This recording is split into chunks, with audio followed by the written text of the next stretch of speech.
Bienvenue à vous tous et bienvenue à Pierre Connaissable. C'est la deuxième fois qu'on a le plaisir de vous entendre et je me réjouis de la conférence de ce soir avec ce clin d'œil dans le titre. Je vous souhaite une très bonne soirée. Merci beaucoup. Merci. Bon, écoutez, merci beaucoup d'être venu. Le titre du bouquin, évidemment, avait de quoi surprendre. Je peux concevoir qu'effectivement, ça mérite d'être expliqué. Je reviens une minute sur ma vie. C'est ce que je connais le mieux, mais c'est surtout pour essayer d'expliquer la démarche. Moi, j'ai commencé, d'abord, j'étais la génération de 68. Génération de 68, ça veut dire que les examens n'étaient pas un problème, donc j'ai beaucoup voyagé. On savait quand on partait, on savait que quand on était parti, l'examen était acquis, donc on avait 3 mois de vacances. J'ai beaucoup voyagé et pas beaucoup d'argent, donc je voyageais en voiture, je voyageais en bus, en fait, bref. Après, quand la réalité est revenue, donc il a fallu passer les concours, donc j'ai passé les concours, j'ai passé l'agrégation, j'ai enseigné pendant 5 ans. Alors, dans l'après-68, c'était une espèce de monde en effervescence et donc, évidemment, on choisissait des sujets qui étaient de préférence exotiques. On n'allait pas travailler sur la gamelle au XVIIe siècle. C'est vrai. Donc, moi, j'avais choisi, évidemment, un sujet sur la Chine. On était en pleine révolution culturelle, donc, par principe, tout à coup, on avait une espèce de réalité formidable qui rentrait dans notre quotidien. Et donc, un prof qui enseignait, qui s'appelait Jean Chénaud, qui, effectivement, était un maoïste français. Alors, ne me demandez pas si c'est comme maoïste français, mais en tout cas, c'était quelqu'un qui, effectivement, faisait le récit de la révolution culturelle tel qu'on pouvait se l'imaginer quand on était un intellectuel de gauche vivant à Paris. C'est-à-dire qu'effectivement, il n'y avait qu'une reprise de la phraséologie maoïste, etc., etc. Donc, du coup, je me suis mis à faire du chinois. Logique. Puis après, quand même, la réalité des choses obligeant à passer les concours, bref, je me suis retrouvé à passer les concours, à enseigner pendant 5 ans. Et comme j'ai un cycle d'emmerdement de 5 ans, tous les 5 ans, je change de métier. Donc, au bout de 5 ans, j'ai passé l'ENA. Et comme j'avais fait ce passage chinois, le type des stages me dit, bon, ok, vous, c'est Pékin. Donc, tout à coup, prenait corps quelque chose qui était totalement intellectuel, qui était cette espèce de rapport à la Chine, et dans lesquels, effectivement, étant le seul à avoir fait 2 ans de chinois, je veux dire, mon niveau était quand même… Bref, c'est pas grave, ça suffisait. Donc, nous voilà partis en Chine, effectivement, dans une époque où, arrivant avec mon discours maoïste, je me trouve à l'ambassade avec des gens qui, eux, vivaient la quotidienneté chinoise. Mais alors, attention avec les contraintes de l'ambassade, hein, c'est-à-dire que à l'époque, quand on était à l'ambassade, on avait un espèce de droit de circulation qui faisait 10 km autour de Pékin avec 2 extensions qui étaient les Tomboming et puis Tianjin, je crois, quelque chose comme ça. Tout le reste, il fallait aller sur autorisation, déposer son trajet, demander l'autorisation, avoir prévu les hôtels, etc., etc. Bref. Et donc, je découvrais quelque chose qui n'était pas tout à fait ce que l'université m'avait enseigné, mais enfin, il restait que l'arrière-fond politique de Chine est extrêmement intéressant à ce moment-là à connaître, puisque Mao venant de mourir, il y avait eu tout le consortium, on lui avait créé, vous savez, son fameux tombeau à l'extérieur de la place Tiananmen, où il avait son mausolée, etc. Mais en même temps, derrière tout ça, il y avait un type qui s'appelait Deng Xiaoping, qui dit…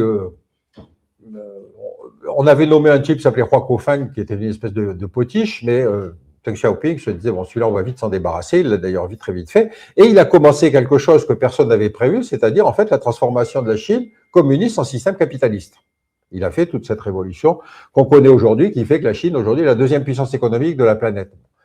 Vous dites, attendez, il y a des hiatus dans l'explication, dans l'interprétation, dans le mode de fonctionnement, etc., etc. Bon.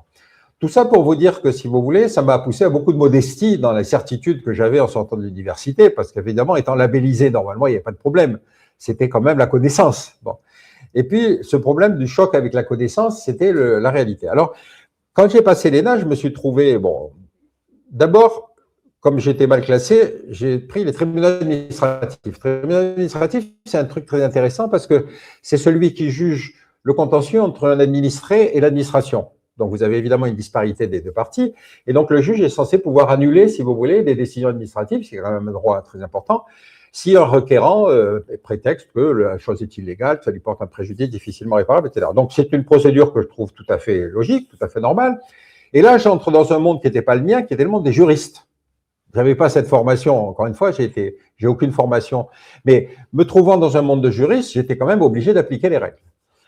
Une des dernières affaires que j'ai eues, alors, en droit administratif, on a beaucoup de dossiers de contentieux d'expulsion, puisque, évidemment, c'est une décision administrative, et pendant que le juge n'est pas le juge judiciaire, c'est le juge administratif. Et un des derniers dossiers qu'on avait eu, alors, c'était justement le cas d'un type qui était expulsé, mais qui était juridiquement inexpulsable.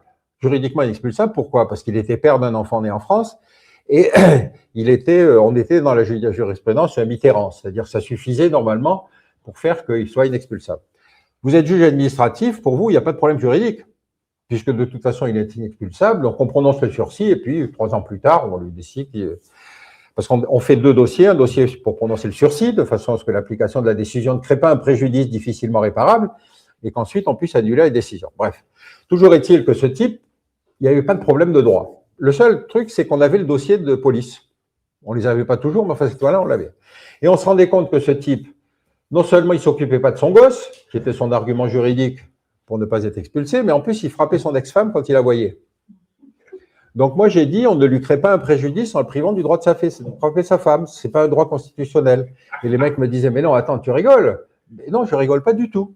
Ce n'est pas lui la victime, c'est sa femme. Mais non, enfin, il a fallu un délibéré de 3 heures, et comme je ne voulais pas lâcher, on n'a pas prononcé le sursis. Bon. J'imagine la tête de l'avocat qui était sorti en disant « Vous inquiétez pas, cher monsieur, on va voir le sursis ». Bref, toujours est-il qu'à la suite de ça, je me suis dit « Je ne suis pas fait pour faire du droit bon. ». Et donc, je me suis dit « Tiens, finalement, les questions de défense et d'histoire, c'est ça qui m'intéresse ». Et donc, je m'oriente, on a ce qu'on appelle une mobilité obligatoire au bout de 5 ans, donc je vais faire une mobilité au ministère de la Défense où je vais ensuite passer 20 ans à faire tout sauf de l'administration. Ça veut dire qu'en fait… j'ai fait du renseignement, de l'exportation d'armes, des analyses géopolitiques, etc. etc. Pourquoi je dis ça? Parce qu'encore une fois, quand vous lisez un sujet international, la chose qui est la moins connue des experts, c'est le processus décisionnel. C'est-à-dire pourquoi à certains moments on prend telle décision. L'historien passe derrière pour dire « Attendez, cher ami, si on a fait ça, c'est parce qu'il y avait ci, parce qu'il y avait ça ». On vous donne une explication rationnelle du processus. Tant qu'on était dans l'Est-Ouest, il n'y avait pas de problème. On savait qu'il y avait l'autre, on ne pouvait pas négliger une crise parce que si on la négligeait, c'était l'autre qui s'en occupait. Et donc, il y avait une espèce de géopolitique mondiale, avec une espèce de structure intellectuelle qui était la bipolarité. Pas de problème, on ne pouvait pas négliger, bref. Donc, on se trouvait dans cette situation où nous on expliquait qu'il fallait faire la guerre d'Algérie parce que sinon les communistes allaient s'en occuper. Vous voyez, on était dans des espèces de hiatus comme cela. Le bouleversement se passe en 92, c'est-à-dire quand tout à coup, l'ennemi principal disparaît, merde, il n'y a plus de structure intellectuelle, de structure stratégique intellectuelle. À ce moment-là, si vous voulez, on a vécu 2 épisodes qui sont extrêmement intéressants. C'est que les Américains, qui étaient donc la seule superpuissance, ont produit 2 intellectuels qui ont formaté le débat pour l'ensemble de la planète. Le premier, c'est Huntington, le choc des civilisations. Bon. Le choc des civilisations, la logique était assez simple. Comment garder la suprématie américaine? Quelles seraient les entités culturelles menaçantes dans les années à venir? Comme par hasard, c'était le monde arabe et le monde chinois. Traduit en 35 langues. Hein. Ça vous donne une idée quand même de l'influence du truc. L'autre, c'est Fukuyama. Fukuyama, lui, c'était très simple. La démocratie libérale va triompher. Vous avez vu cette prémonition formidable. Fukuyama va soutenir la guerre en Irak. Alors, je n'ai pas compris le processus entre l'un et l'autre, mais enfin bon. Toujours est-il que vous voyez comment se structure un débat par rapport auquel vous êtes obligé de vous positionner. C'est-à-dire qu'une fois qu'Huntington avait publié, il fallait se positionner par rapport à Huntington. Bon, avec Fukuyama, personne n'y croyait, mais enfin, c'était pour dire que, si vous voyez, cette puissance de la production intellectuelle est extrêmement intéressante, justement, pour se demander qui écrit quoi et pourquoi. Alors, hiatus, évidemment, il y a le 11 septembre. Merde. Ça, alors, personne s'y attendait. En Mondiovision, des avions que tout le monde a pu suivre, 4 avions de suivre qui vont détruire les Twin Towers, c'est-à-dire les 2 symboles de New York, 3000 morts, etc., etc. Et le tout, évidemment, encore une fois, en Mondiovision. Hein, rappelez-vous, moi, j'étais devant la télé à ce moment-là. Et vous imaginez le choc, c'est-à-dire qu'on va effectivement, tout à coup, se dire, mais qu'est-ce qui s'est passé? On était dans un système dont on avait compris la logique, puisque les 2 intellectuels précédents nous avaient expliqué ce qui allait se passer. Et tout à coup, on découvrait que l'organisateur, c'était Ben Laden, le fameux Ben Laden qui avait aidé qu'on avait utilisé pour aider les talibans afghans à se battre contre les Russes, et puis qui tout à coup nous fait le coup de se retourner contre nous. Bon. En plus, il le fait en mobilisant des jeunes types, 15 Saoudiens sur 19 terroristes, mais quand George Bush fait son discours sur l'état de l'Union en janvier 2002, il dit l'Iran, l'Irak et la Corée du Nord. Les actes du mal, vous vous souvenez? Bon. Vous imaginez la tête des Nord-Coréens apprenant qu'ils étaient l'axe du mal parce qu'il y avait eu le 11 septembre. Deuxième chose, il déclenche la guerre globale contre le terrorisme. Or, le terrorisme, c'est un moyen d'action. Ce n'est pas un ennemi. Vous voyez encore une fois cette production stratégique dans laquelle j'ai trempé, parce qu'encore une fois, c'est la façon dont le discours se construit, qui le tient, qui est-ce qui adhère, etc., est un élément extrêmement important, c'est évidemment de l'explication de l'histoire, que souvent d'ailleurs les historiens ne connaissent pas, c'est-à-dire qu'ils ne l'ont pas vécu de l'intérieur. Le discours donc de l'état de l'Union, l'Iran, l'Irak et la Corée du Nord, le problème c'est Ben Laden quand même, celui-là il leur en voulait beaucoup quand même, il fallait faire quelque chose. Donc comme il était en Afghanistan, ça va être l'Afghanistan. Bon. L'Afghanistan c'est un pays où j'avais la chance d'aller avant que les Russes n'y entrent, donc j'ai un alibi quand même. Quand on est en Afghanistan, vous découvrez, si vous faites du terrain, je veux dire, si vous y arrivez en voiture, pas si vous arrivez par l'aéroport, invité par l'ambassade, vous vous rendez compte que c'est un pays qui est ce qu'on appelle une zone refuge en termes géopolitiques. Ça veut dire que se sont réfugiés dans cette région toutes les minorités qui étaient persécutées par les empires environnants. L'empire russe, l'empire perse, l'empire indien, etc. C'est-à-dire que c'est une espèce de camp de minorités persécutées. Ça veut dire quoi? Ça veut dire qu'ils sont là parce que au moins ils ont au moins cette sécurité, mais que de toute façon, l'Afghanistan n'existe pas. C'est simplement une zone refuge.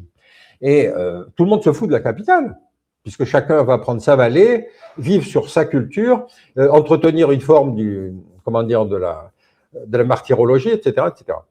Donc, quand les Russes arrivent en 79, année intéressante, hein, c'est une des années du basculement de la monde stratégique, je suis sûr que Brejnev était entouré par des mecs qui lui disaient « Vous inquiétez pas, chef, l'Afghanistan, on connaît, on va vous faire ça vite fait ». C'était l'armée rouge, plus grande armée, la plus puissante du monde à l'époque, dans les analyses des stratèges dont je faisais partie. Bon. Ils entrent en Afghanistan, effectivement, ils prennent la capitale, comme tout le monde s'en fout. On dit, bon, ça va, la guerre est finie. Bon, c'était pas si fini que ça, puisque vous vous souvenez qu'effectivement, un certain nombre d'Afghans fuient, qui vont se reposer au Pakistan, qui vont reconstituer, ils vont faire les talibans, etc., avec l'aide américaine, etc., pour faire la guerre contre les soviétiques. Donc, vu de Paris, la chose était, bon, c'est l'armée rouge, c'est l'armée la plus puissante du monde, etc. On ne connaissait pas beaucoup la situation, on n'avait pas d'agent de renseignement, etc. Il y avait un seul type qui allait en Afghanistan, c'était Olivier Roy. Et Olivier Roy, parce qu'il parlait le persan, etc., parce qu'il connaissait bien le pays, il revenait en disant, mais c'est bizarre, les Russes ne sortent pas de leur casernement. Ils ont un gros problème d'approvisionnement. Ce qui les intéresse, c'est si la bouffe arrive ou pas, mais il n'y a pas de guerre. On va dire, attends, oh, ça ne va pas. Tu vois. Effectivement, c'était ça. C'est-à-dire que l'invasion de l'Afghanistan pratiquée par l'armée rouge, une fois la conquête finie, les types, c'était l'affectation comme les Français en Algérie pendant la guerre d'Algérie, si vous voulez. C'était la condamnation. Mais les types n'avaient aucune intention de se battre. Bon. Bref, la conclusion, vous la connaissez, c'est que 79, effectivement, finalement, ils vont se retirer. Et donc, vont arriver au pouvoir les talibans. Alors, on est donc à une époque où, si vous voulez, déjà, la manière dont on appréhende l'ennemi, c'est-à-dire en l'occurrence l'armée rouge, meilleure armée du monde, quand on la voit sur le terrain, on se dit, oui, non, mais attendez, c'est pas pareil, c'est pas se battre contre les Afghans. Eux, ce qu'ils ont, c'est des chars, c'est des avions, c'est des machins, c'est-à-dire un modèle d'armée qui était celui de l'armée de la guerre conventionnelle, si vous voulez. Mais qu'évidemment, ils n'étaient pas faits pour faire la guerre en Afghanistan. De la même façon que nous, notre armée française n'était pas faite pour faire la guerre d'Algérie. Enfin, vous voyez ce que je veux dire? C'est-à-dire qu'encore une fois, à chaque fois que, comment dire, on est dans l'articulation de ces sujets politico-militaires, si vous voulez, on voit bien qu'il faut définir un concept d'armée par rapport à un certain type de menace et un certain nombre de guerres, mais on ne peut pas définir une armée polyvalente sur toutes les guerres. Bref. Donc, si vous voulez, à partir de ce moment-là, je me suis occupé on a créé une délégation aux affaires stratégiques où j'avais la chance d'avoir une sous-direction où j'avais la planète soit flottant. La planète soit flottant, ça veut dire la zone du bordel, quoi, à peu près partout. Et j'avais la chance de pouvoir passer des contrats avec des spécialistes qui, justement, revenaient et donc apportaient au ministère qui vivait sur sa propre culture des choses qui étaient du terrain. comment ça volait, comment ça se passait, etc., etc. Donc, c'est pour ça que je vous citais l'exemple d'Olivier Roy, mais il y en avait plein d'autres qui essayaient d'expliquer comment la chose était perçue de là-bas. Comme la Terre est plate pour nous et qu'on en est le centre, l'explication de la périphérie, c'est toujours très compliqué à prendre en compte parce qu'évidemment, ça se heurte à un réseau hiérarchique, à des rapports de pouvoir, à des systèmes de pouvoir qui font que vous ne pouvez pas intérieurement intérioriser quelque chose comme ça. Moi, je me souviens d'une phrase qu'avait prononcée Solzhenitsyn quand il était interviewé à Harvard. Il venait d'être libéré à la suite des pressions internationales, etc., etc. Et donc, il fait toute une tournée de conférences et à Harvard, il dit aux jeunes Américains, il leur dit « Ne vous attendez pas à ce qu'on adopte un système proche du vôtre. Nous avons une culture différente, nous sommes différents. » Vous vous rendez compte du choc que ça représentait pour ce pays qui, à l'époque, était celui qui avait obtenu sa libération. Mais malgré ça, il disait, mais ma culture n'est pas la vôtre. Et ça, c'est extrêmement difficile à comprendre quand vous êtes dans les affaires stratégiques, parce que soit vous expliquez comment l'autre fonctionne, mais quelle est la part de légitimité dans son fonctionnement, et puis la part dont vous avez votre légitimité. L'autre épisode important qu'il faut garder à l'esprit, c'est la guerre du Golfe. Alors, la guerre du Golfe, c'est la première guerre post-guerre froide. L'URSS s'est décomposée, l'URSS s'abstient à l'ONU, Saddam Hussein envahit le Koweït. Alors Saddam Hussein, lui aussi, c'est un épisode intéressant. Quand il y a la révolution iranienne, rappelez-vous, les Iraniens, les sans-culottes iraniens, les Pasdaran attaquent l'ambassade américaine. On se demande d'ailleurs pourquoi l'ambassade n'avait pas été fermée. Toujours est-il qu'ils prennent, je ne sais plus, 250 types, otages. Et puis, ils occupent l'ambassade, ils prennent des types en otage, etc. Dans l'ambassade, ils découvrent un certain nombre de documents, certains déchiquetés d'ailleurs, et d'autres pas encore déchiquetés. Ils vont les filer à des tisseuses de tapis pour qu'elles reconstituent les documents qui avaient été déchiquetés. Vous voyez un peu le boulot, hein, il fallait vraiment des tisseuses de tapis pour ça. Donc ces filles vont reconstituer des documents qui montrent les multiples ingérences américaines dans la vie politique iranienne. Alors vous vous dites, d'un côté, vous avez des prises d'otages, violation de la Convention de Vienne, et de l'autre, vous avez des preuves écrites des ingérences multiples des États-Unis dans la vie politique à l'époque du Shah. Donc vous dites lequel des deux viole la Convention de Vienne, ce n'est pas mon problème. Ce qui est intéressant, encore une fois, c'est de voir le point de vue des deux. Donc si vous voulez, quand on est en pleine révolution iranienne, Saddam Hussein, qui était, appelez-vous, un moderniste, je retiens le qualificatif. Non, le terme est important pour légitimer, si vous voulez. Vient nous voir, il fait le tour des capitales européennes, et il leur dit, écoutez, moi je vais les attaquer, mais vous me garantissez que vous ne me mettez pas sous embargo.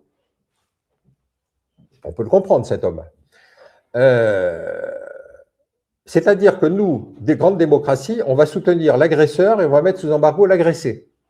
Si vous voulez, je le répète doucement, parce que ça n'a jamais posé de problème. C'est-à-dire qu'évidemment, vous voyez, on est cette puissance du mal qui était l'Iran, etc. Dans le martyrologue iranien privé, comment dire, des armes de minimum, il faisait passer des jeunes types sur des champs de mines pour qu'ils se fassent sauter, que les combattants puissent passer.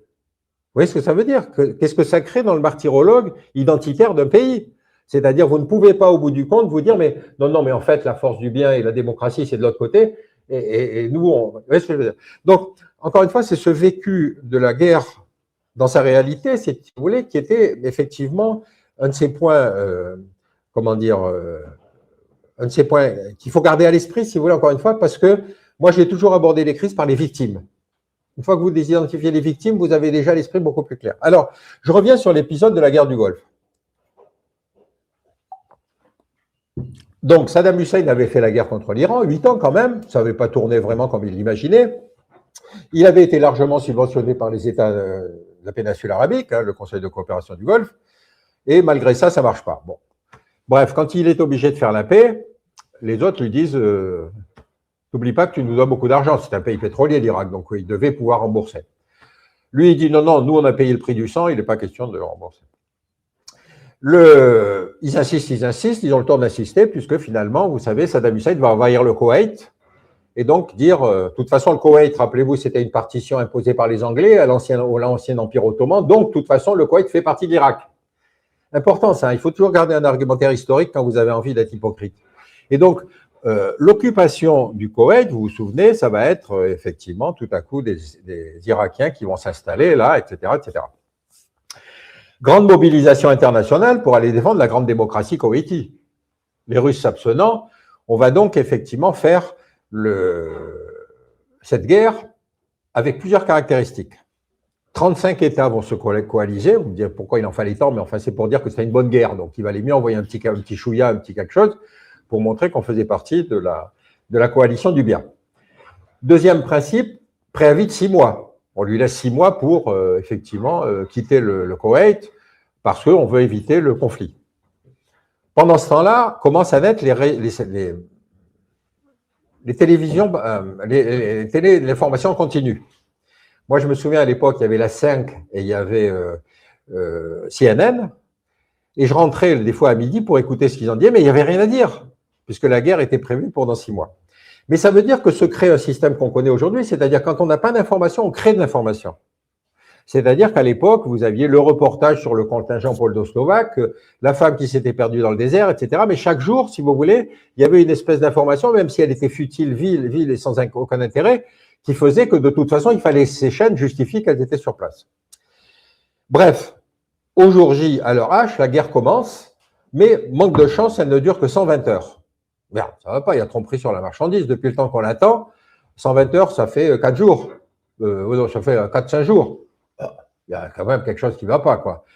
Bref, toujours est-il qu'effectivement, on en sort, nous, occidentaux, avec l'idée que de toute façon, nous avons une supériorité militaire telle que, évidemment, l'emploi du militaire occidental, labellisé démocrate, etc., devient une espèce d'arme de la pensée diplomatico-stratégique qu'on va pouvoir disperser à droite à gauche et que ça va impressionner tous les belligérants. 2 épisodes ensuite que j'ai vécu. Alors moi je laisse la Yougoslavie, on y reviendra tout à l'heure, mais un épisode très intéressant, c'est la Somalie. La Somalie était un de ces pays qui était un héritage de la colonisation, qui avait eu pendant longtemps un dictateur dont j'ai oublié, je crois que c'était Siad Barre. Finalement, il y a un mouvement d'insurrection, Siad Barre se disparaît, mais le pays est en pleine décomposition. Famine, donc les humanitaires essayent d'apporter de l'aide internationale aux populations affamées. Mais il y a des chefs de guerre qui pillent l'aide internationale. Vous pensez bien que pour des démocrates comme nous, on ne peut pas laisser des chefs de guerre piller l'aide internationale. Donc, on va monter effectivement une opération militaire, ONUSOM, encore une fois sous le label de l'ONU, pour aller effectivement lutter contre ces chefs de guerre. Donc, on va se partager le pays. Les Anglais vont prendre ça, les Italiens vont prendre ça, etc. Mais les Américains disent non, si on veut le faire sérieusement, il nous faut Mogadiscio, il nous faut la capitale, parce qu'il faut que des bateaux apportent de l'aide et puis qu'on puisse, etc. C'était logique d'ailleurs, mais ils le pensaient en militaire, ils ne le pensaient pas en politique. Donc ils disent, ben, écoutez, on va faire une opération sur Mogadiscio, qui était tenue par un chef de guerre qui s'appelait Haïdid, qui avait une petite expérience de 20 ans de guerre derrière lui, qui sait qu'ils vont tenter le coup de main, genre Hollywood, contre lui, il les attend. Les Américains disent on va envoyer un commando, etc. 3 hélicoptères, ils vont débarquer. Le type les attendait, 2 hélicoptères abattus, 20 GIs tués. Les Américains se sont retirés sans même nous en informer. Je le répète doucement, c'est-à-dire que le contingent français ne savait même pas. Un beau jour, on a découvert que les Américains étaient repartis. C'est-à-dire que vous vous rendez compte que la façon dont s'était décidée l'intervention, la motivation et le risque que signifiait le mort d'un soldat qu'on avait envoyé là-bas, encore une fois, qui n'était pas un type qui se sacrifiait pour son pays, mais qui était mandaté pour une opération humanitaire. Ça voulait dire que, bon, les mecs, aucun Somalien ne vaut la mort d'un GI américain. La suite de l'histoire, vous la connaissez. Aujourd'hui, la Somalie est partagée entre les chefs de guerre. Bon, je ne sais pas s'ils reçoivent toujours de l'aide internationale, mais enfin, c'est pour vous dire que, dernière caractéristique maintenant, c'est qu'il y a des crises minoritaires dont plus personne n'a envie de s'occuper. Autant à l'époque de l'Est-Ouest, on ne pouvait pas en négliger une, autant aujourd'hui, occupons-nous de choses sérieuses. Donc, si vous voulez, cet épisode-là, là aussi, a été un traumatisme, évidemment, puisqu'encore une fois, on se disait, mais est-ce que d'envoyer du militaire est une espèce de solution aussi polyvalente que ça? Quand commence la décomposition de la Yougoslavie, rappelez-vous, la Yougoslavie, c'était la Yougoslavie titiste. C'est-à-dire que Tito, qui était un des rares résistants à l'occupation allemande, avait réussi à, fédérer les entités yougoslaves. Rappelez-vous que la Yougoslavie, ça veut dire les Slaves du Sud. Mais quand on vous dit les Slaves du Sud, ça veut dire qu'il y en avait plusieurs. Pourquoi je dis ça? Parce qu'avant ça, il y avait effectivement une Yougoslavie, et par contre, chacune de ces entités composant la Yougoslavie, c'est-à-dire les Serbes, les Croates, les Bosniaques, etc., continuaient à avoir chacun vis-à-vis des Allemands leur propre légitimité. Et ils avaient leur légitimité, c'était pour massacrer la minorité qui les avait emmerdés. Donc vous avez eu des SS serbes, vous avez eu des SS croates et vous avez eu des SS bosniaques. J'arrête parce qu'au bout d'un certain temps, on perd le fil. Ce que Tito, évidemment, a réussi à vendre, c'est de dire non, il y a eu une résistance que lui a menée, lui-même était croate et il a réussi à fédérer autour de lui, et donc finalement, il va lui-même libérer ce pays occupé par les Allemands. Et donc, on va en 1945, on considère logiquement que, effectivement, Tito est le leader de ce pays, d'autant que quand il va y avoir les premières crises, il va se différencier du bloc soviétique, puisqu'il va dire, nous, ça ne nous concerne pas, etc. Donc, on va le considérer que finalement, c'était un bon partenaire, qu'il valait mieux l'entretenir, qu'il valait mieux le conserver, ne serait-ce que parce qu'il était une espèce de différence par rapport au reste du bloc de l'Est. Hein, rappelez-vous, c'était quand même l'époque où la répression était extrêmement brutale, quand il y a eu des mouvements de population en Tchécoslovaquie, ils ont été réprimés par la force, etc.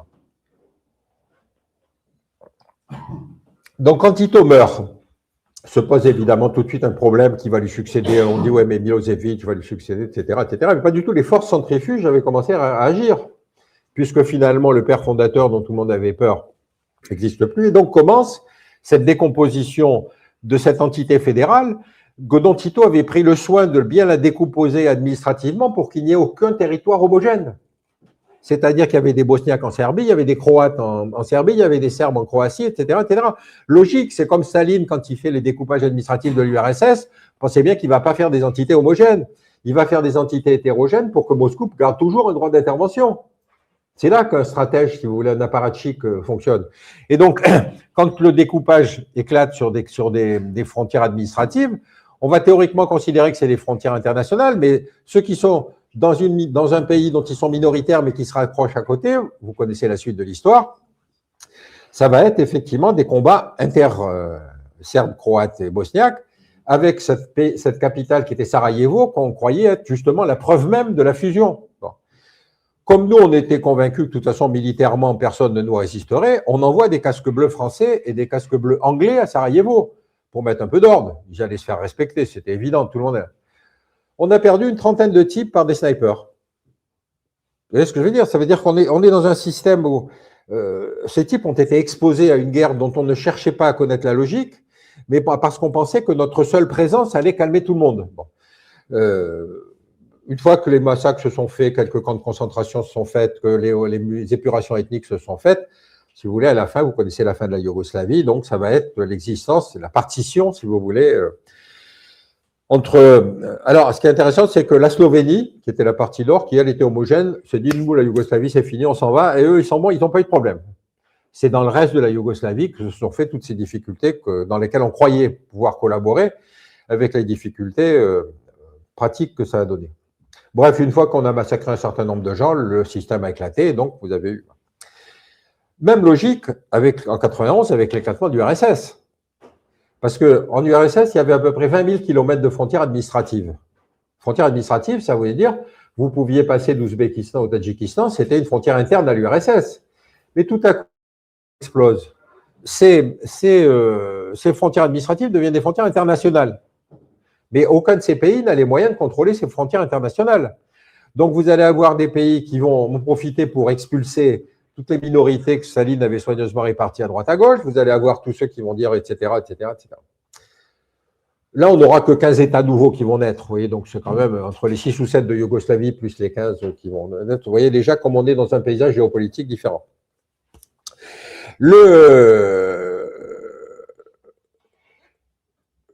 Donc, on est dans une situation où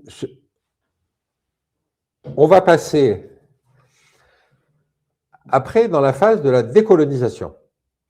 Alors, la phase de la décolonisation commence en fait avec la Seconde Guerre mondiale. C'est-à-dire que, rappelez-vous, nous, Français, qui sommes battus, on est obligés de mobiliser des troupes africaines. Leclerc, il arrive avec les troupes africaines pour participer au débarquement en Algérie, pour faire la reconquête de la France, etc.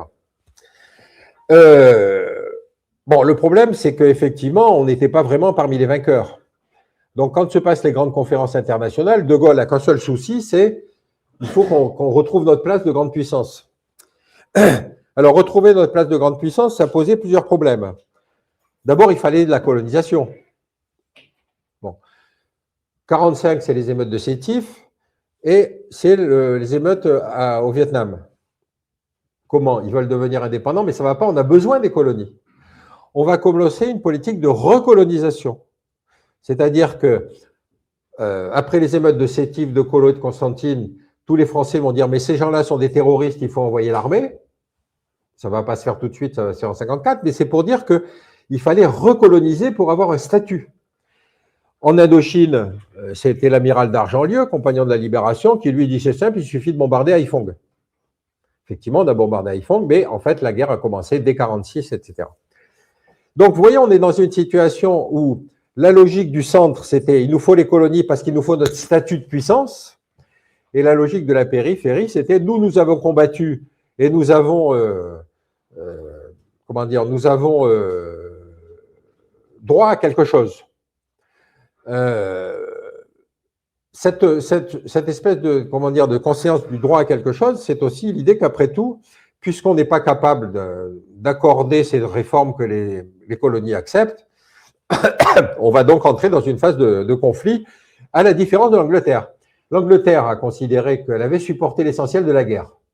Quand il y a les premiers mouvements indépendantistes en Inde, ils se disent on ne va pas s'en repayer une tranche, et finalement, dès 1947, ils accordent l'indépendance de l'Inde. Or, c'était le joyau de la couronne.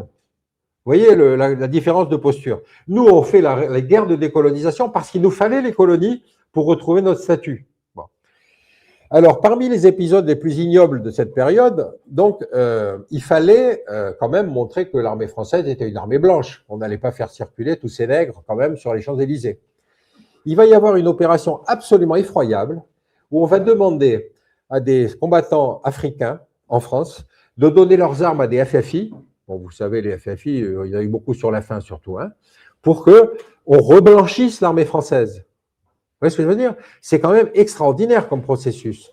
Et donc, ces Africains qui ont droit à des indemnités, on va leur dire, écoutez, on vous donne vos indemnités, mais ce sera un tiers tout de suite, le deuxième tiers quand vous serez là-bas. Les mecs qui refusent d'embarquer. Finalement, au bout de négociations, on arrive à les renvoyer au Sénégal, au camp de Tiaroy, où les types vont se retrouver là-bas, mais toujours avec les mêmes revendications. C'est-à-dire, on attend le reste du solde, etc. Et finalement, le problème, c'est quand dans les colonies, les officiers français qui étaient là-bas, c'était des vichistes, ce n'étaient pas des gaullistes. Donc pour eux, l'idée qu'après tout, ces noirs-là qui se révoltent, laissez-nous, on sait comment les traiter. Et effectivement, il va y avoir un massacre à Tiaroy de ces mecs qui bougeaient, qui étaient effectivement, qui a été reconnu par Hollande quand il a fait le voyage au Sénégal. Ça veut dire que, j'arrête dans l'ignominie, mais le type qui avait décidé de réprimer les types de Tiaroy qui demandaient simplement leurs droits, réunit évidemment toutes les troupes françaises, mais ici aussi les troupes sénégalaises. Il va envoyer un télégramme à 1h du matin à Paris pour dire qu'est-ce que je dois faire, est-ce que j'attaque? 1h du matin à Paris, il n'y a plus grand monde, hein, comme vous le savez. Et donc, l'attaque va se faire à 5h du matin et il va y avoir un massacre, etc., etc. Ça veut dire que quand on regarde cette granulométrie-là, si vous voulez, on est dans quelque chose où on a quand même du mal à accepter que les explications officielles soient toujours les bonnes sur des sujets comme cela. Donc, ça, c'est des épisodes, si vous voulez, qu'on redécouvre a posteriori, c'est-à-dire quand on fait un travail d'historien, mais qu'on sait comment fonctionne la décision politique.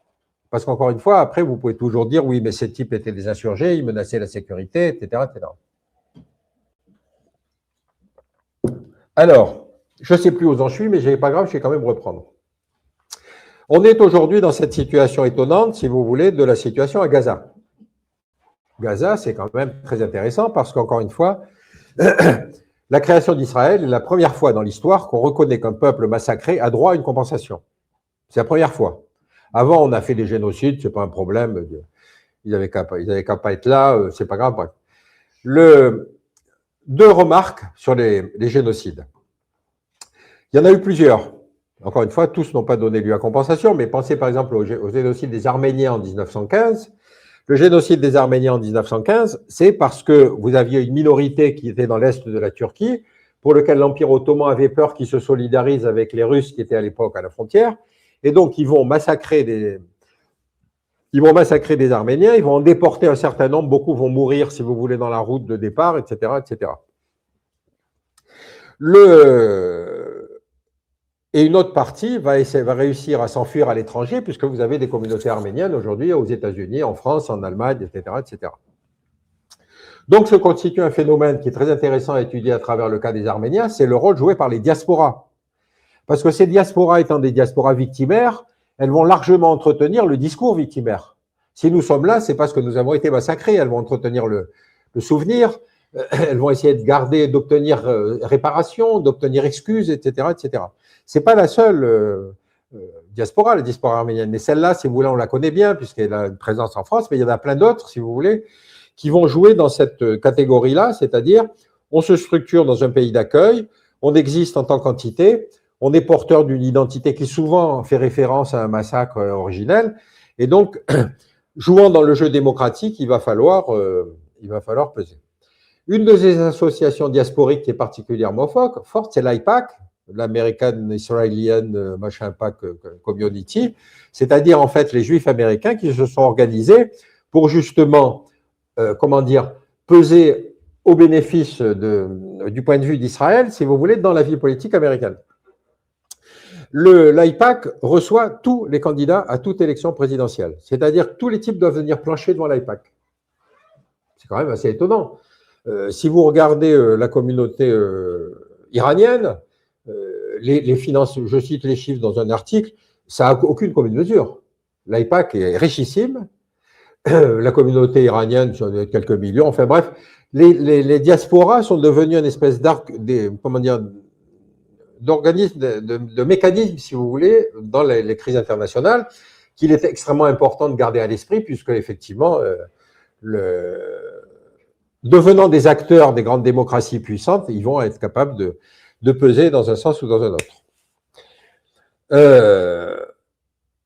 Parmi les crises, encore une fois, on va rester dans le domaine du délire psychanalytique, la crise franco-algérienne.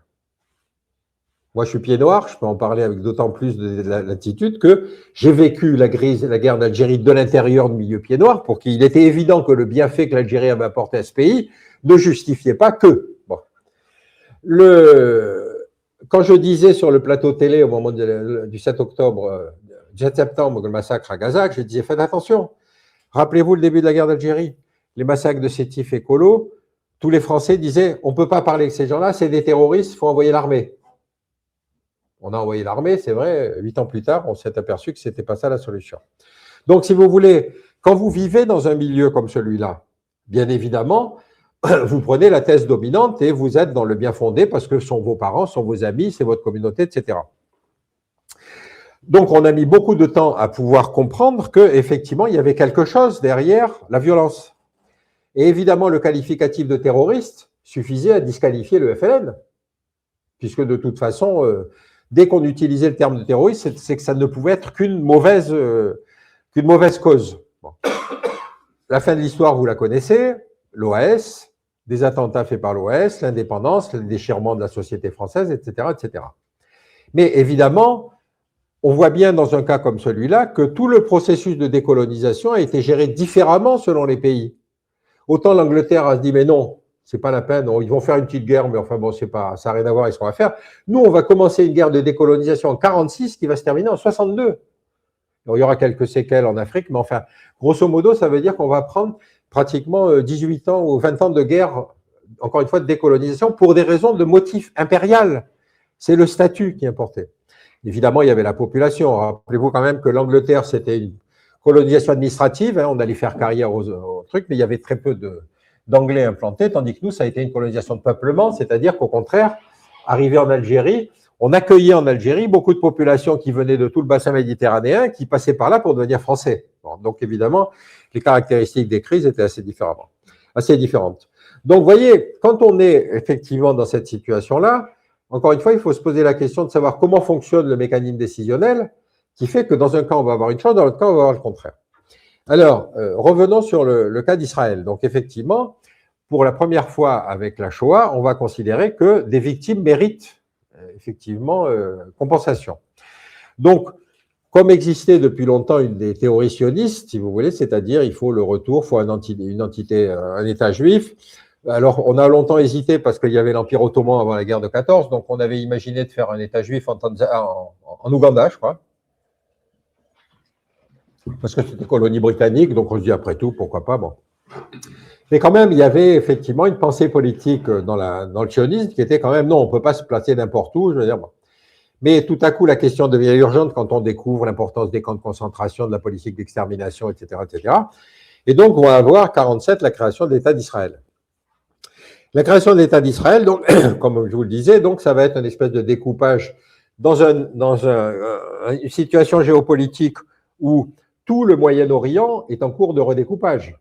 C'est-à-dire que, rappelez-vous que, après la guerre de 14-18, quand on fait le traité de Versailles, bon, il faut décomposer les empires centraux. Ce n'est pas un problème. On prend une règle, crac, crac, on vous fait des partages. Le Moyen-Orient est avec l'Afrique la seule région du monde dans laquelle les frontières sont rectilignes. Vous dites, attendez, les frontières rectilignes, ça n'existe pas. Si. Quand vous faites une conférence internationale et que c'est vous qui décidez des autres, prenez une grande règle, prenez un crayon rouge et vous dites, bon, ça ce sera anglais, ça ce sera français. C'est ce qu'on a fait avec l'Empire ottoman. Bon. Nous, on a fait la même chose avec l'Afrique. Quand après, en 62, on disait, bon, même l'Afrique, il faut leur accorder l'indépendance, on a fait, sur l'AOF et l'AEF, la même chose. On a pris des règles, on a fait des frontières nord-sud. Logique. Le seul problème, c'est que ces pays, comme le Tchad, réunissaient des anciens réservoirs esclaves, des royaumes esclavagistes et des trafiquants d'esclaves. C'est difficile de créer une identité nationale avec une caractéristique comme celle-là. Mais encore une fois, parce qu'on était dans une telle idée que de toute façon, l'indépendance devait leur suffire. Après qu'ils se démerdent. Bon, ça fait quand même que 40 ans qu'on intervient au Tchad. Mais c'est pour dire que, encore une fois, cette bonne conscience des décideurs, je suis décideur parce que je suis bon. Si je suis à ce poste, c'est que je suis quelqu'un, etc., etc. Et donc, la conséquence géopolitique et l'urgence de la situation, les élections, tout ce que vous voulez, fait que dans des démocraties, vous avez des mecs qui sont capables de prendre des décisions comme ça. Le partage du Moyen-Orient, c'est ça. Les Anglais, ils disaient, nous, on prend l'Irak, comme par hasard, il y avait du pétrole. Nous, on dit, on prend la Syrie, oui, parce que la Syrie, vieille culture, etc., etc. C'est absolument prodigieux. Ça mériterait de débriefer pour savoir qui tenait la règle et pourquoi est-ce qu'on l'a positionné comme ça, etc. Donc, création de l'État d'Israël, effectivement, de toute façon, qui allait se préoccuper des Palestiniens? Je veux dire, il ne faut pas exagérer. Quand on a le passif du massacre des Juifs, on n'allait pas écouter les Palestiniens. Donc, les Palestiniens, en fait, eux, ils connaissent la première chose, c'est la Nakba, c'est-à-dire ils vont être obligés de quitter les territoires accordés à Israël. Je crois qu'ils sont 500 000, je crois. Et puis ensuite, au fur et à mesure de l'extension d'Israël, ils vont aller encore plus à quitter le territoire, etc., etc. Donc, vous êtes palestinien, vous n'existez pas. Qui est votre porte-parole dans les grandes conférences internationales? Vous voyez ce que je veux dire? On est sur quelque chose où la manière dont nous, occidentaux, on traitait ces populations-là, c'était absolument pas un problème. C'était de toute façon pour le plus grand bien de l'humanité, donc ils avaient qu'à en accepter les conséquences. Donc on est sur quelque chose, vous connaissez la suite de l'histoire, c'est-à-dire qu'Israël, au fur et à mesure des conflits, ça fait une grande unité du monde arabe, Israël, tout à coup. Hein. C'est-à-dire, attendez, il faut absolument défendre la cause des Palestiniens. Ils s'en foutaient des Palestiniens. Vous pensez bien que les Saoudiens, ils n'en ont rien à branler des Palestiniens. Mais par contre, les grands leaders du monde arabe, qui étaient Saddam Hussein, Assad, etc., disaient non, nous devons défendre les Palestiniens. Ils n'avaient pas laissé un droit démocratique chez eux, mais c'est pas grave, la cause palestinienne devait faire taire tout le monde. C'est ça l'avantage d'être dictateur. C'est que c'est vous qui fixez le calendrier. Et donc, évidemment, la cause sacrée, c'était la libération de la Palestine. Bon. Vous connaissez l'histoire, la guerre des 6 jours, le machin, etc., etc., et l'extension progressive d'Israël jusqu'aux accords de Camp David. Camp David, pour la première fois, on considère qu'effectivement, il faut créer 2 États, un État palestinien, enfin créer 2 entités plutôt, qui sont une entité palestinienne, et puis légitimer l'extension territoriale d'Israël. On y arrive, parce qu'effectivement, l'épuisement... on était dans une époque où, si vous voulez, même les pays arabes commençaient à considérer qu'effectivement, Israël, c'était quand même une cause beaucoup plus compliquée, beaucoup plus dure, qu'ils avaient perdu plusieurs guerres, qu'après tout, ça déstabilisait les sociétés, etc. Et donc, on a ce qu'on a connu juste avant l'affaire de Gaza, ce qu'on appelait les accords d'Abraham. Qu'est-ce que c'est les accords d'Abraham? C'est les pays du Golfe qui se rendent compte que finalement, leur véritable ennemi, ce n'est pas Israël, c'est l'Iran. Donc, que finalement, Si on normalise avec Israël, on peut normaliser avec les États-Unis, on peut avoir des garanties de sécurité, etc., etc. Vous imaginez ce que ça devait représenter pour le roi d'Arabie Saoudite signer les accords d'Abraham quand même. Et en plus, ils appelaient accords d'Abraham. Je veux dire, les mecs, comment ils se sont fait filer un titre pareil. Mais ça prouvait ce changement géopolitique qui était en train de se passer, c'est-à-dire que les pays du Golfe, qui avaient longtemps été défense des Palestiniens, mais ils n'envoyaient pas de monde, hein, ils se contentaient de financer. Défense des États palestiniens, etc. Il faut absolument tenir compte du nouveau basculement géopolitique. La révolution iranienne est une révolution chiite. Or, l'Arabie Saoudite, c'est la représentation des sunnites. Pour nous, ce n'est pas tous des musulmans. Pour nous, c'est des musulmans. Mais pour eux, c'est une fracture interne qui était aussi forte que celle des catholiques et des protestants. C'est-à-dire qu'effectivement, quand le fait que l'Iran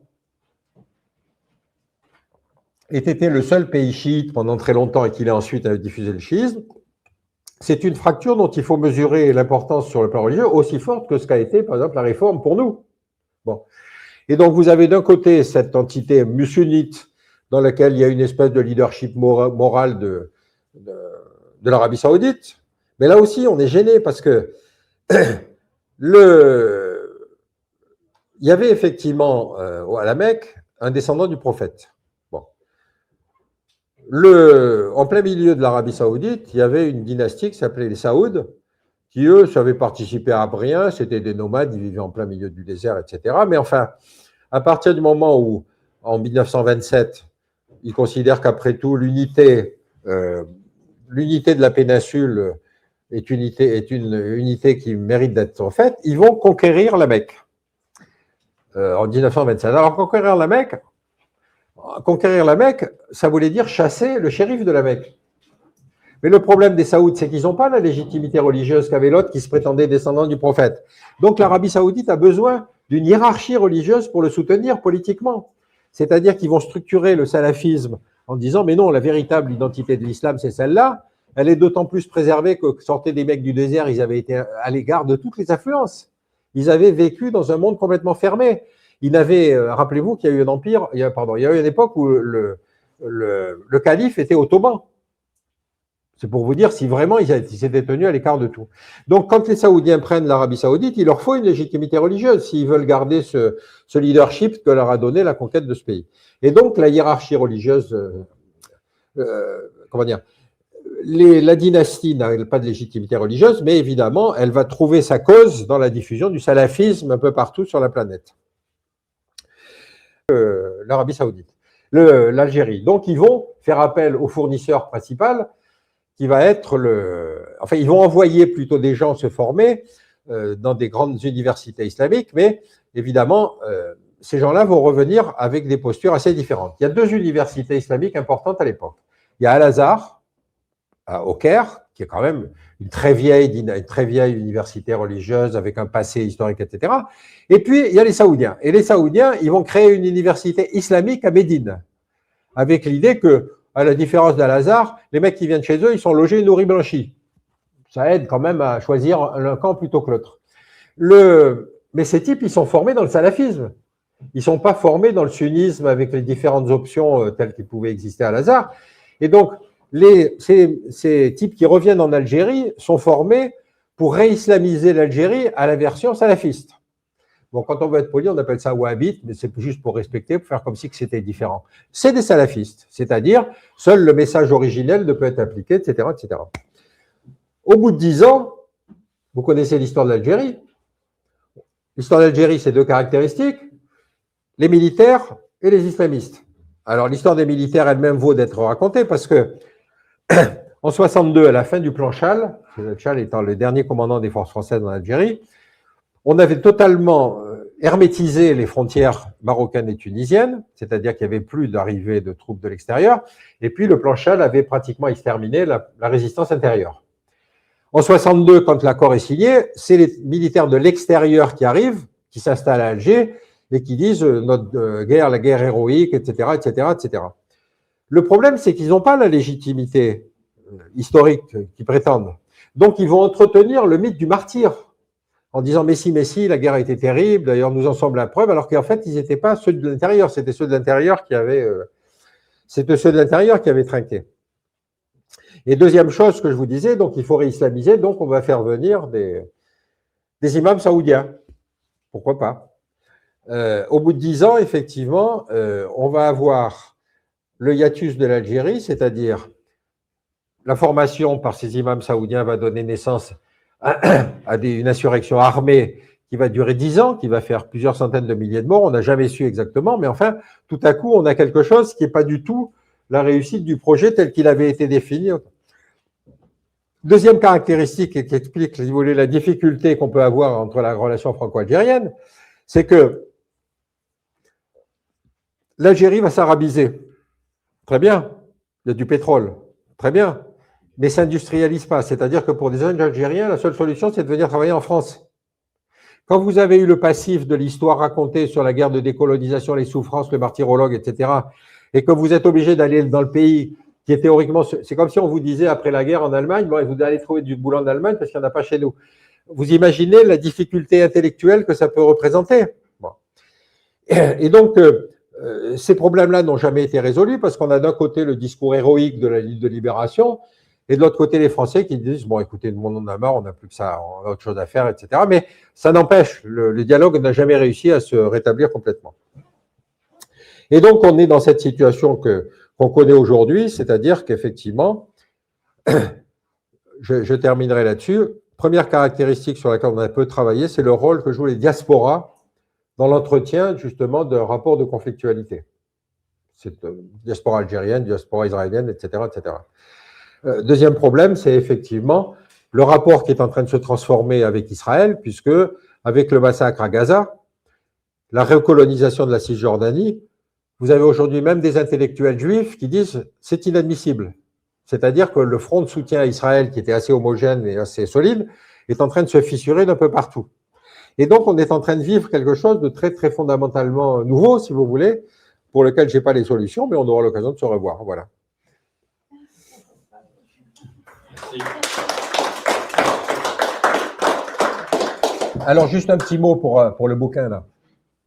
Donc, moi, je me suis mis à écrire quand j'ai quitté les fonctions, et en même temps, ayant participé au processus décisionnel, mais n'ayant pas participé parfois au milieu universitaire, si vous voulez, j'ai vu des politiques qui étaient capables soit de se désintéresser totalement de la crise elle-même, et donc finalement ils écoutaient en se disant, bof, après tout, est-ce que j'envoie du militaire ou pas? C'était ça, en termes ministère de la Défense. Si j'envoie du militaire, est-ce que j'en tire quelque chose? Bon.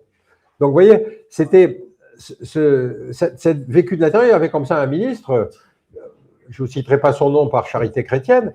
Pour lui, il était convaincu, il était tellement prétentieux que Mitterrand l'avait empêché d'être ministre. Oui, c'est pour dire si entre les deux égaux, il y en avait quand même un des deux qui était trop disproportionné. Finalement, il devient ministre de la Défense. Il devient ministre de la Défense, donc il faut à ce moment-là qu'il rattrape le retard, parce que ce salaud de Mitterrand, etc. Donc, à chaque fois qu'il y avait un poste qui se libérait, je me souviens, j'étais assez proche du cabinet à l'époque, il envoyait son service de presse ou son conseiller politique faire savoir que ça l'intéresserait. Donc, un poste qui se libère à Bruxelles, le poste de ministre des Finances, le poste de je ne sais plus quoi, etc. Donc, à chaque fois, il faisait savoir qu'éventuellement, il serait candidat. Manque de chance, ça ne marchait jamais. Et à la fin, ça marchait tout seul, parce que la presse disait, tiens, s'il y a une poste qui se libère, il doit être candidat. Bon, en fait, le type a disparu, je ne sais pas ce qu'il est devenu, mais c'est pour dire, encore une fois, comment fonctionne le système vu de l'intérieur. Hein, il était le candidat perpétuel qui était continuellement évincé et il avait été barré par Mitterrand, il sera toujours barré pour la suite. Si vous êtes gentil, je vous dirai son nom. Mais justement, elle a demandé comment il s'appelle. Alors, vous avez des questions, à part celle-là, je veux dire? Pour les questions, je vais vous demander de prendre le micro, c'est pour l'enregistrement. Merci. Oui. C'est juste une question sur… C'est une question sur les BRICS. Pour les… Est-ce que vous avez… Enfin, juste votre point de vue sur les BRICS. Oui, les BRICS. Merci. De votre point de vue géopolitique.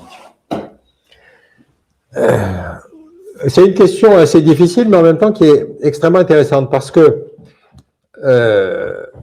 évidemment, l'organisation du monde, pendant longtemps, était l'organisation des puissants. Quand on fait l'ONU, il y a les 5 membres permanents, etc., etc. Bon. Sous la poussée du tiers-monde, on va commencer à élargir le Conseil de sécurité avec des chaises tournantes, les chaises musicales, un coup c'est les uns, un coup c'est les autres, etc., etc. Mais fondamentalement, le pouvoir, le droit de veto, c'est-à-dire le droit que possèdent les membres permanents du Conseil de sécurité, fait que l'ONU peut être totalement stérilisée s'il y en a un qui dit non. C'est ce qu'on a fait, nous, à propos de la guerre d'Algérie. On a considéré que ce n'était pas l'affaire de l'ONU. Bon. Donc, ce système-là, si vous voulez, a effectivement atteint ses limites. Et donc, il y a eu un moment où le tiers-monde a senti qu'il devait s'organiser pour exister en tant que tel, c'est-à-dire en n'étant pas, si vous voulez, ni de l'Est ni de l'Ouest, mais qu'il puisse avoir, si vous voulez, qu'il puisse avoir sa propre voix. Bon, le tiers-monde, c'était un peu hétérogène, parce qu'il y avait effectivement des pays comme le Vietnam, il y avait des pays comme l'Afrique occidentale, etc. Et puis, au fur et à mesure, ça s'est structuré sous des formes plus opérationnelles avec des pays leaders, qui sont justement les BRICS, c'est-à-dire des pays qui sont suffisamment puissants pour éventuellement exprimer un point de vue, avec des moyens qui permettent de dire non, si nous ne sommes pas d'accord là-dessus. Bon, le BRICS, vous savez que c'est quand même Brésil, Russie, je ne me souviens plus c'était qui.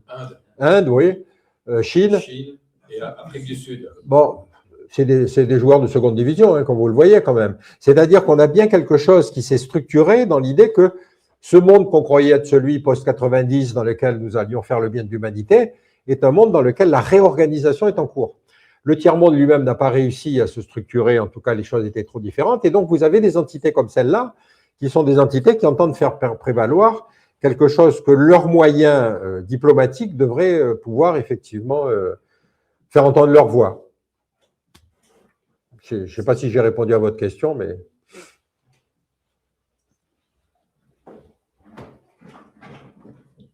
Merci. J'aimerais savoir ce qui se passe maintenant à Gaza. On n'entend plus parler. Qu'est-ce qui se passe? Alors, je recadre un peu le sujet, si vous voulez, parce qu'effectivement, ce que vous dites sur Gaza est extrêmement important. Bon, vous vous souvenez que, accord de Camp David, il y a ce découpage qu'on connaît, c'est-à-dire Gaza, Cisjordanie. Cisjordanie n'étant pas un État, c'est une espèce d'entité géographique sous autorité palestinienne, qui n'est pas reconnue comme entité étatique. La communauté juive a connu la radicalisation qu'ont connu toutes les grandes aires culturelles de la planète. Toutes. Le salafisme, j'en ai suffisamment parlé. Chez les protestants américains, c'est les néo-évangéliques américains. Les néo-évangéliques américains considèrent que la venue du Messie doit être préalable de la constitution du Grand Israël. Ils vont se solidariser avec la guerre contre l'Irak en expliquant que l'Irak est le seul ennemi de la constitution du Grand Israël, mais le motif est totalement théologique. En Inde, Modi est élu au pouvoir avec un programme hindouiste, en disant, bon, le jaïnisme, ça va, c'est né en Inde, mais l'islam et le christianisme n'ont rien à voir avec l'hindouisme. Donc, ces deux minorités-là ne doivent pas avoir le droit à la parole. Et alors, les musulmans, n'en parlons pas. Eux, si vous voulez, ils sont que 120 millions, c'est une petite minorité dans un pays d'1,3 milliard. Vous vous rendez compte que qu'est-ce que ça signifie, ce genre de choses? Et le plus extraordinaire, c'est le bouddhisme. Parce que le bouddhisme, pour nous, c'est le Dalai Lama et Mathieu Ricard. Le problème, c'est que le bouddhisme en Birmanie, c'est pas du tout la même chose. C'est une espèce d'allumé qui s'appelle Newin, qui dit un petit mot sur la constitution de la Birmanie. Quand la Birmanie était sous autorité britannique, les Anglais font venir des pauvres Bengalis pour venir travailler sur les plantations de thé. Les Anglais avaient un sens économique très développé. Donc, ils prenaient des pauvres mecs pour venir cultiver des plantations de thé. Quand la Birmanie devient indépendante, ces types qui s'appelaient les Rohingyas, les Birmans disent « mais ces types ne sont pas de chez nous, c'est des immigrés, ils n'ont aucune raison d'avoir le droit, la nationalité. Bon. » Et donc, depuis ce moment-là, le Bangladesh ne veut pas les récupérer et les Birmans les persécutent. Mais qui va se mobiliser pour les Rohingyas? Vous allez trouver un grand chanteur à voix capable de dire je viens défendre les Rohingyas. C'est-à-dire, ça fait partie de cette caractéristique géopolitique aujourd'hui qu'il y a des crises dont on ne se préoccupe pas parce que nos enjeux stratégiques n'y sont plus. Vous voyez ce que je veux dire? Donc là, vous avez un massacre silencieux. J'arrête là. Alors donc, pour en terminer le sujet de la thématique générale, c'est la radicalisation qui touche toutes les grandes aires culturelles aujourd'hui à la surface de la planète. Merci beaucoup. pour cette conférence.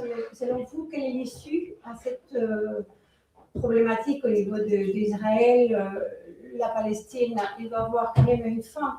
On ne peut plus continuer à tolérer autant de massacres, autant de génocides. Quelle est notre mission aussi, notre force depuis l'extérieur? Parce que c'est intolérable. Si c'est à moi que vous demandez la solution, je m'en vais tout de suite. Hein.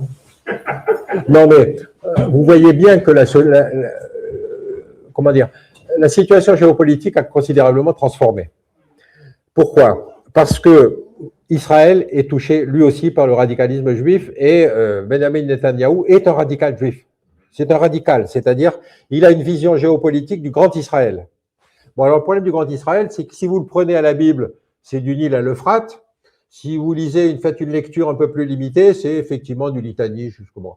Donc on est sur des situations géopolitiques où l'imaginaire, si vous voulez, des radicaux, est un imaginaire qui croit trouver dans une lecture religieuse de l'actualité leur légitimité. Bon. Les accords de Camp David donc font l'entité géopolitique que vous connaissez, c'est-à-dire une Cisjordanie sous autorité palestinienne et puis Gaza. À Gaza, encore une fois, la frontière est fermée avec Israël. La seule communication, c'est avec l'Égypte. Bon. Et effectivement, Gaza vit sous perfusion internationale. Il n'y a pas de quoi faire. C'est un pays dans lequel je crois qu'il y a à peu près, je ne sais plus combien, il y a 3 millions de personnes, je crois, c'est-à-dire combien? 2 millions? Vous voyez, 2 millions, ça fait quoi? Ça fait du 500 habitants au kilomètre carré? Quelque chose comme ça. Vous voyez ce que ça veut dire, 500 habitants au kilomètre carré vivant sous perfusion internationale. Ouais. Toujours est-il qu'effectivement, le Hamas va donc gagner les élections, puis ensuite, il va refuser de quitter le pouvoir après, etc. Mais surtout, ils vont faire cette opération du 7 octobre que vous connaissez, c'est-à-dire de massacrer des Israéliens qui sont à proximité avec tout ce que vous pouvez imaginer, viols, etc., etc., etc. L'indignation internationale est totale, c'est vrai, mais en même temps, vous avez la réplique après, c'est-à-dire, puisque c'est comme ça, il faut s'en terminer avec le Hamas. Et donc va commencer la guerre menée cette fois par Netanyahou, bombardement, etc., etc. Bombardement parce que invasion, ça risquait de perdre des hommes. Donc bombardement, bombardement, bombardement. Et on est dans cette situation où effectivement la chose devenant totalement scandaleuse dans sa conduite quand même. C'était pas de perdre. Les Israéliens ont quasiment perdu personne pendant l'opération à Gaza. C'est à un moment il fallait quand même que ça s'arrête. Cessez-le-feu qui évidemment se poursuit aujourd'hui par des bombardements, mais c'est pas grave, c'est le cessez-le-feu à la version Netanyahou. Là où c'était beaucoup plus grave, et effectivement c'est ce qu'a constaté Macron, ou en tout cas ce qu'a officiellement dit Macron, c'est qu'en Cisjordanie se poursuivait une colonisation sauvage, et encore une fois le fait des Juifs radicaux qui créent des colonies sauvages protégées par l'armée, dans un État qui était théoriquement sous autorité. Donc vous vous trouvez dans la tête de dirigeants palestiniens qui perdent Gaza, ou pour lesquels ils ne peuvent rien faire, et qui voient la colonisation se poursuivre dans les territoires occupés. La chose est tellement scandaleuse que je reviens encore une fois là-dessus. Beaucoup d'intellectuels juifs condamnent aujourd'hui la politique israélienne. C'est pour ça que, si vous voulez, on ne peut plus accuser d'Israël, on ne peut plus critiquer Israël en étant accusé d'antisémitisme. Le pauvre Pascal Boniface, quand il l'a dit, il s'est trouvé accusé d'antisémitisme. Mais quand c'est Broman qui le dit, vous ne pouvez pas l'accuser d'antisémitisme, il est juif. Vous voyez ce que je veux dire? Cette fracture-là est une fracture extrêmement importante. Et effectivement, on ne voit pas pourquoi et comment on arrêtera cette recolonisation sauvage de la Cisjordanie.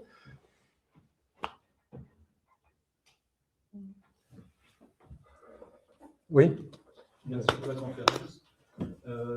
Est-ce que l'OTAN aurait pu disparaître en 1981?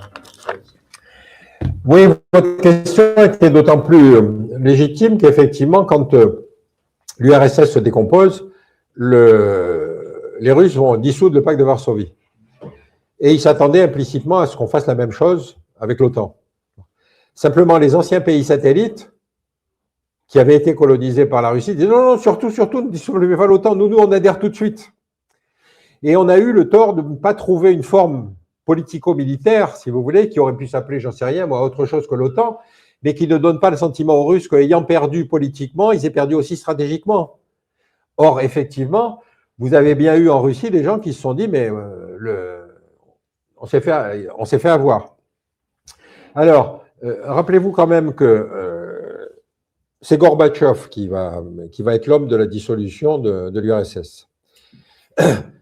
Tentative de coup d'État militaire, c'est Yeltsin, c'est le petit gros là, comment il s'appelait Yeltsin qui va effectivement sauver la chose en descendant, enfin bref, vous connaissez la chose. Et puis, effectivement, le problème de Yeltsin, c'est que c'était un ivrogne, il est arrivé aux conférences internationales, il était complètement bourré, donc sa crédibilité, si vous voulez, était quand même moindre, et donc Poutine va arriver avec ce contrepoids physique que vous connaissez.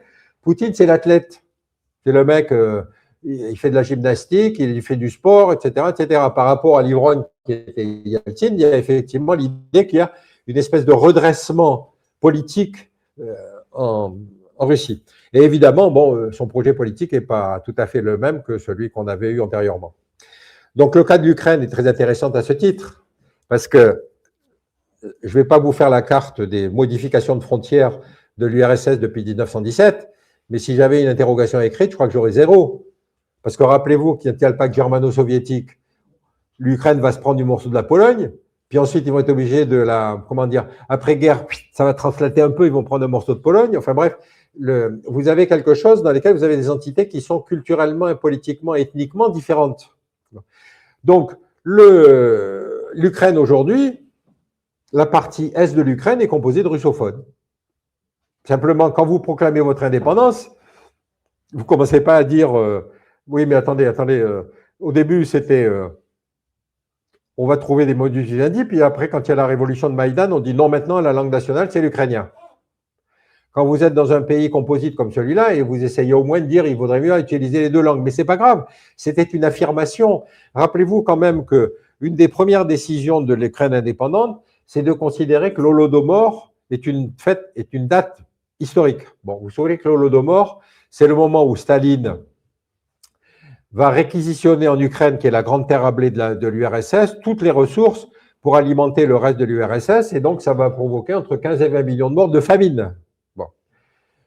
Donc, ça a laissé des petites traces quand même dans la vie. C'est quand les Allemands vont arriver, beaucoup d'Ukrainiens vont se solidariser avec les Allemands du moment que ça permet de taper sur les Russes. Et il y aura des SS ukrainiens. Donc, vous voyez, j'insiste là-dessus parce que comment aurions-nous vécu, nous, individuellement, cette situation? Quand après on refait le match et qu'on dit oui, non, mais attendez, être SS, c'était pas bien.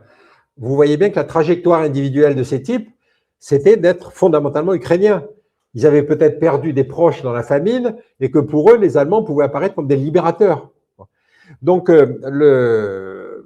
l'Holodomor est donc resté pendant longtemps une espèce de mot tabou, si vous voulez, dans l'historiographie soviétique. Et donc, après, quand l'Ukraine devient indépendante, et surtout après la révolution de Maïdan, si vous voulez, il y a l'idée de notre identité se structure autour de ce massacre qu'ont fait les Russes, etc., etc. Donc, vous voyez combien cette histoire est difficile à vivre. Est-ce que vous diriez autoriser le russe ou autoriser la partition? Je préfère rester français quand même. Plus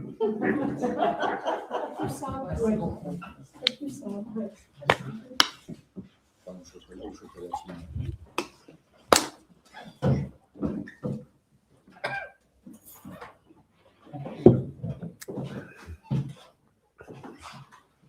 J'ai une petite question. J'aimerais.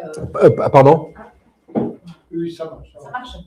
J'avais une petite question. Vous avez évoqué l'Afghanistan en disant que finalement, c'était un lieu où les minorités se sont réfugiées. Ouais. Est-ce que vous pouvez un petit peu développer ça?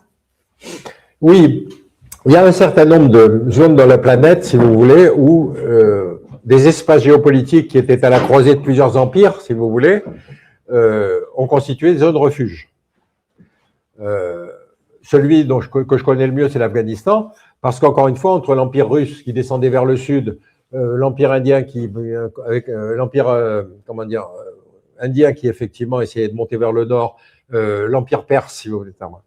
Donc, dans ces empires, si vous voulez, le principe, c'est que la minorité existe, mais elle n'a pas le droit de l'ouvrir, quoi.